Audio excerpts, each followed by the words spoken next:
आज बऱ्याच दिवसानंतर बासुंदी करण्याचा योग आला, तर मी म्हटलं चला तर मग आपण व्हिडिओज काढून घेऊयात. तर ही सुंदर अशी मस्त बासुंदी सगळ्यांच्या घरी आवडते. तर आज आस्वाद रेसिपीजच्या चॅनलवरती बासुंदी या सर्वात पहिल्यांदाच मी इथे दाखवणार आहे, त्यामुळे शेवटपर्यंत व्हिडिओ नक्की बघा.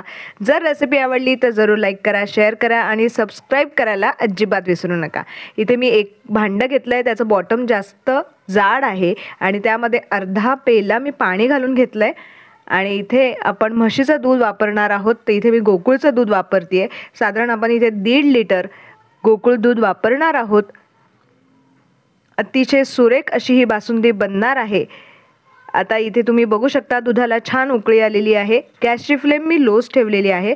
सर्वात महत्त्वाचं बासुंदी करताना आपल्याला पेशन्स हवे आहेत आणि भरपूर वेळ लागतो, पण कुठेच गॅसची फ्लेम आपल्याला मीडियम टू हाय करायची नाही आहे. लो फ्लेमवरतीच आपल्याला हे दूध आटवून घ्यायचं आहे. साधारण अर्धं आटल्यानंतर आपण बाकीचे जिन्नस घालणार आहोत. आता इथे 10 मिनटं झालेले आहेत.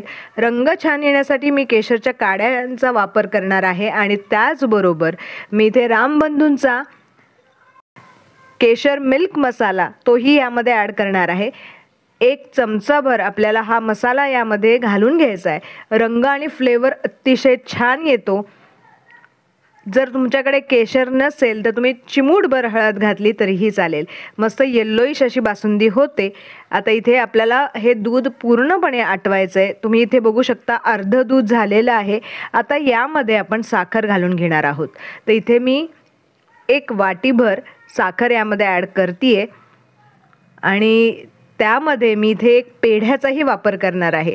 तर इथे कंदी पेढा माझ्याकडे अवेलेबल होता, त्यामुळे मी 1 कंदी पेढा यामध्ये घालणार आहेत. तुम्हाला हवं असेल तर तुम्ही खव्याचाही वापर यामध्ये करू शकता. पेढ्याने खूप छान टेस्ट येते, फ्लेवर येतो, त्यामुळे मी 1 पेढा यामध्ये घालणार आहे. सर्व साहित्य छान मिक्स करून घेऊयात. साखर घातल्यानंतर थोडंसं दूध पातळ होतं, त्यामुळे आपल्याला इथे 10 मिनटं अजून याला आटवायचं आहे. 10 मिनटानंतर आपली बासुंदी तयार होणार आहे. सणवाराला किंवा काही स्पेशल ओकेजन असेल तर आपण बासुंदी नक्कीच करतो, तर या पद्धतीने जरूर करून बघा. आता तुम्ही बघू शकता रंगही खूप सुंदर आलेला आहे. आता यामध्ये आपण काजू आणि बदामचे काही कापही घालून घेणार आहोत आणि आपली बासुंदी इथे तयार झालेली आहे.